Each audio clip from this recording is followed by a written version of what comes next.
శ్రీమాత్రి నమః. ఈరోజు వచ్చేసి నువ్వులతో చేసిన తెల్లపిండి కర్రీ వండుకుందామండి. ఎండ్రాయిలు వేసుకుని. ఇదిగో చూడండి, తెల్లపిండి తీసుకున్నాను.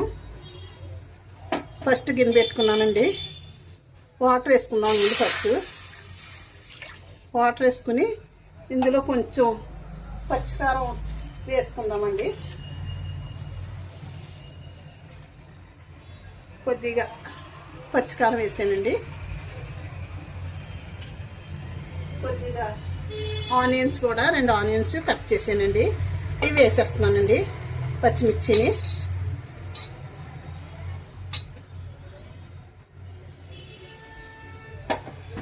కొంచెం ఉప్పు కూడా వేసుకుందామండి. సరిపడా ఉప్పు వేసుకుందాము. ఇంకొండి ఉప్పు వేస్తున్నాను.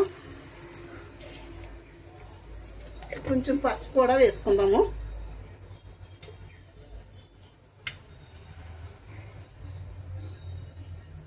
అర టీ స్పూన్ పసుపు వేస్తున్నానండి. చూడండి, దీనికి మూత పెట్టుకుందాము. వాటర్ బాయిల్ అవ్వాలండి. బాయిల్ అయిన తర్వాత మనం ఈ తెలగపిండి అందులో వేసుకుని బాయిల్ చేసుకుని అప్పుడు పోపు వేసుకుందామండి. చూడండి, వాటర్ మరగాలండి. ఫస్ట్ ఇదిగో చూడండి, వాటర్ బాయిల్ అవుతుంది. ఇప్పుడు ఈ పిండి ఇందులో వేసేసుకుందామండి. వేసేసాను. దీన్ని మూత పెట్టుకుంటే మనకి బాయిల్ అవుతుందండి పిండి. ఒకసారి చూద్దామండి ఎలా బాయిల్ అవుతుందో. అది చూడండి, బాయిల్ అయింది కదా. కలుపుకుందాము. కలుపుకుంటే మొత్తం అంతా కూడా నీరు పట్టేసి, ఎక్కువ నీరు ఉండకూడదండి మనకి కర్రీలోని. నీరు ఉంటే బాగోదండి కర్రీలో. చూడండి, చాలా కలర్ఫుల్గా వచ్చింది కదా. ఇంకా ఒక్క నిమిషం మనకి బాయిల్ అయితే అప్పుడు పోపు వేసేసుకుందామండి. ఎండ్రాయిలు అయ్యి నేను చూపిస్తాను పోపు ఎలా వేసుకోవాలన్నదని. ముందు ఇలాగ బాయిల్ చేసుకోవాలండి మనం. ఏంటి, ఉప్పు కూడా సరిపడా ఉప్పు వేసేసుకోవాలండి. ఏంటంటే సాల్ట్ తప్ప ఉప్పు అయితే కరగదండి. ఇలాగ బాయిల్ అయిన తర్వాత ఇది మిల్లు దగ్గరే ఆడించింది తెచ్చేసుకున్నానండి. తీసుకొచ్చుకున్నాను. చూడండి, కొంచెం ఇంకా బాయిల్ అవుతే మనకి సరిపోతుందండి. ఒక్క నిమిషం మనకి ఇంకా కొంచెం బాయిల్ అవ్వాలండి.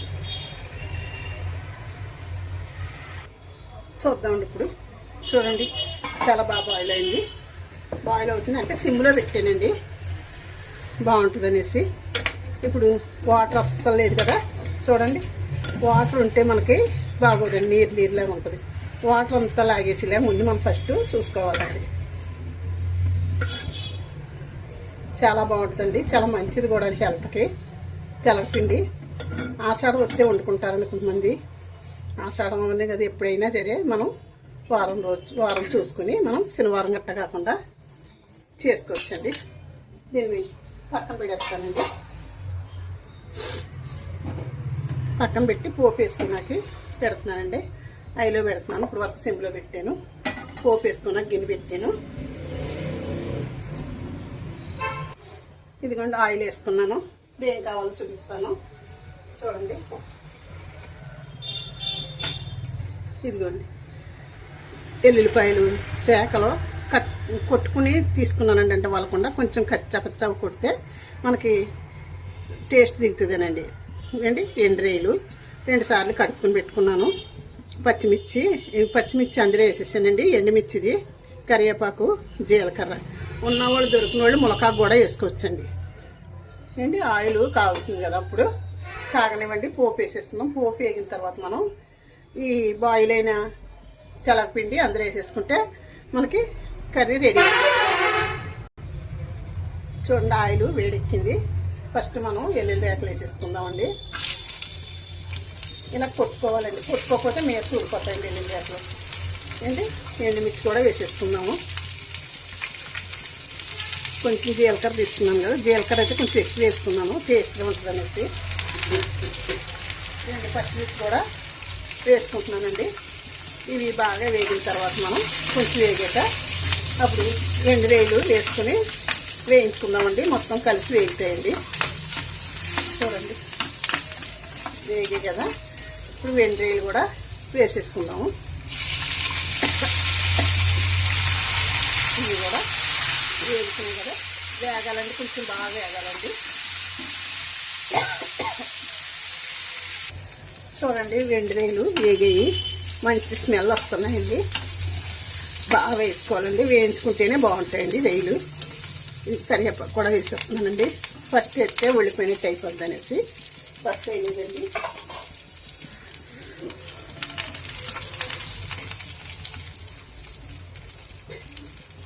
చూడండి ఇప్పుడు మనం ఈ బాయిల్ చేసిన తెల్లపిండి ఉంది కదా, ఇది వేసేసుకుందాం.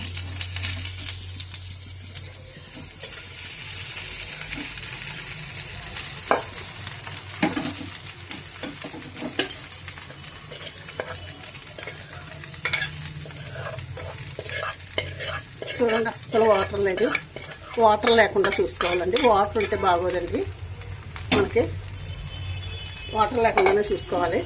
ఇది బాగా పైకి కిందకి కలుపుకుంటే మొత్తం అంతా కలిపితే చాలా టేస్టీగా ఉంటుంది. చారు పెట్టుకుని తింటే చాలా సూపర్ ఉంటుందండి.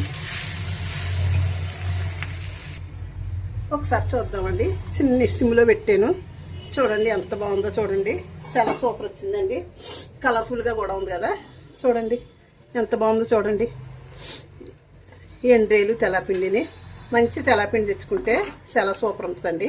మనం నెలలో 3 సార్లు 4 సార్లు తిన్నా ఏమీ పర్లేదండి, చాలా బాగుంటుందండి. హెల్త్ కూడా మంచిది. సరే అండి, కట్టేస్తున్నానండి, ఉంటానండి. శ్రీమాత్రి నమః, శ్రీమాత్రి నమః, శ్రీమాత్రి నమః. వీడియో ముగిస్తున్నానండి.